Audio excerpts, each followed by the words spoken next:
Please round of applause for Ashley Highfield. As Derek says, we're both at the BBC. He was slightly higher than I was, but I was the one who was always asking nasty questions because the media correspondent has license to do that, and they're not allowed to slap you down because they don't really want to answer the question because the BBC is accountable, as you know. Anyway, it was a joy at the time, and it's fantastic to have you here. Thanks. Because Johnston Press is one of those companies that is really having to fight very hard to get to understand this digital business. We all know that the press has been hit particularly hard, and the regional press. But you've had results. Well, let's go through your bio first of all. You became CEO of Johnston Press in 2011.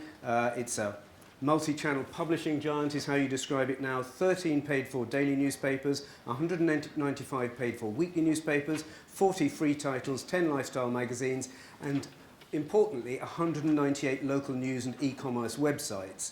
Each month, its news brands reach 24.5 million people. Now, that's a big audience, but of course, it's how you make that pay. Before that, you were at Microsoft, where you were in charge of, as UK Managing Director of Consumer Online.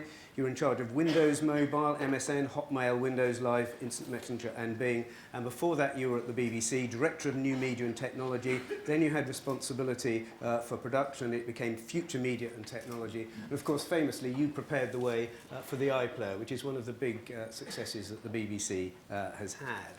We'll move on to some of that in a moment, but it was your results last week, and the papers were saying, talk about not many dead, sort of Ashley Highfield says, we're increasingly confident that the worst is over for the regional press. We might not be completely out of the woods, but there is a growth in digital audiences. Guardian headline, Johnston Press doubles mobile audience, digital income climbs 19.5%. So people are already looking ahead to the digital and away from print. Is that fair? Yeah, I think the headline in the Guardian was particularly pleasing because I think Mark Sweeney had assumed our company name was Beleaguered Johnston Press because they were always together, and so to get them to actually write a positive headline, although Mark denies he actually writes his own headlines, I think it was a really good step forward. And in fact, I think most of the media industry are now looking at press in a slightly different way. I think that the old assumptions that we were on a one-way trajectory to doom is well, we've proven it's just not the case, and obviously the doubling of our mobile audience in the last year is a good example of that. And yet revenue is still going down, but you've slowed the decline. I mean, it's still that sort of talk, isn't it?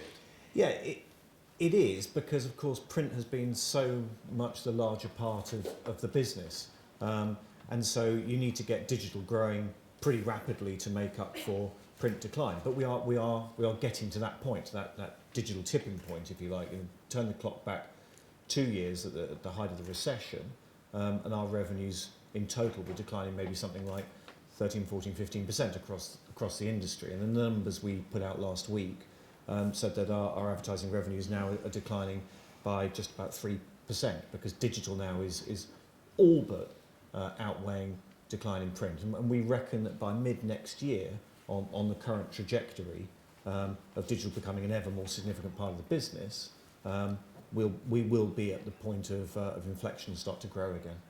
And to get the bad news out of the way first, if you look at the graph of your share price, it seemed to fall off a cliff in June. But that's a slightly technical issue because you did a refinancing. Yeah, and I'd like to thank Rory Greenslade for not understanding how rights issues work. We issued 6 times more shares, and therefore the market cap of the company has stayed the same. Our enterprise value is about 400 or 500 million. But obviously, if you issue a whole load more shares, the share price falls. We're about to do the opposite now, a stock consolidation, take 50 shares off people and give them 1 back. So next week, our share price will go up by 50-fold, but I don't expect Roy to write that headline. Perhaps not. We wait to see. Anyway, those were that was the refinancing earlier, and as part of that, you got an investment from Sky, and you've done this deal with Sky AdSmart. So tell us what's the thinking behind that. Yeah, well, we've started to build a really good and deep relationship with Sky. Their chief marketing officer is on our board.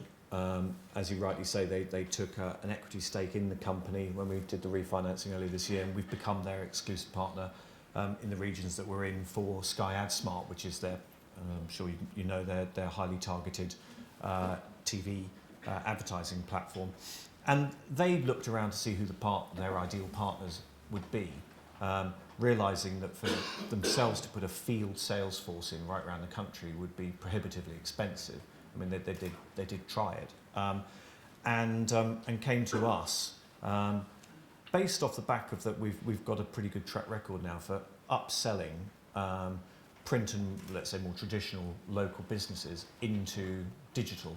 And so taking them on the journey of websites and website build, not just advertising on websites.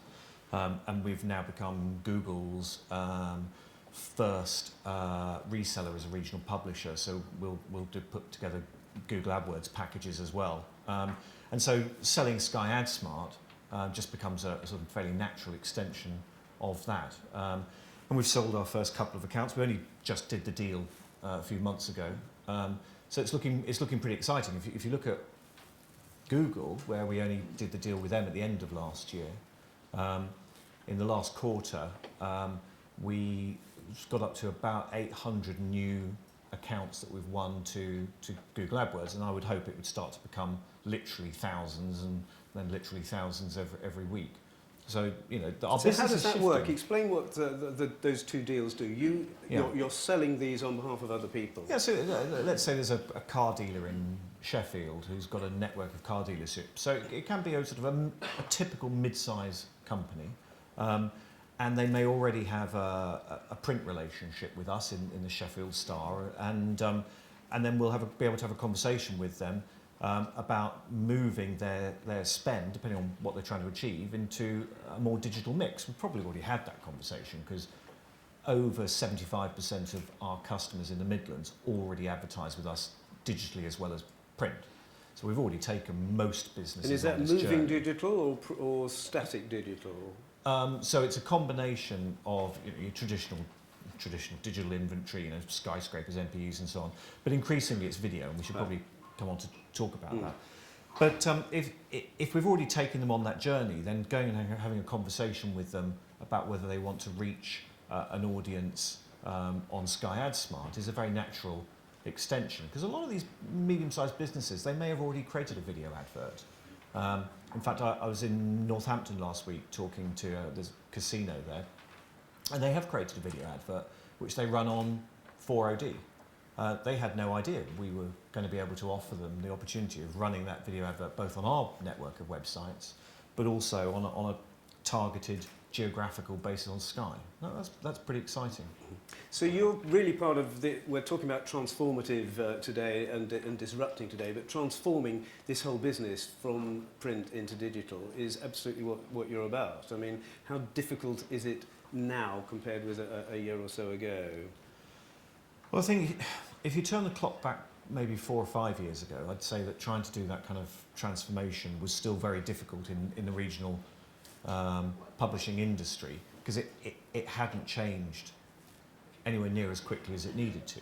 And I think when finally this tsunami hit in sort of 2007, 2008, it's amazing it took so long, but when the likes of Auto Trader and Rightmove and eBay and Gumtree, when the impact of those businesses finally hit regional press, I would have thought they should have hit around 2001-2, but they didn't. They hit in about 2007-8.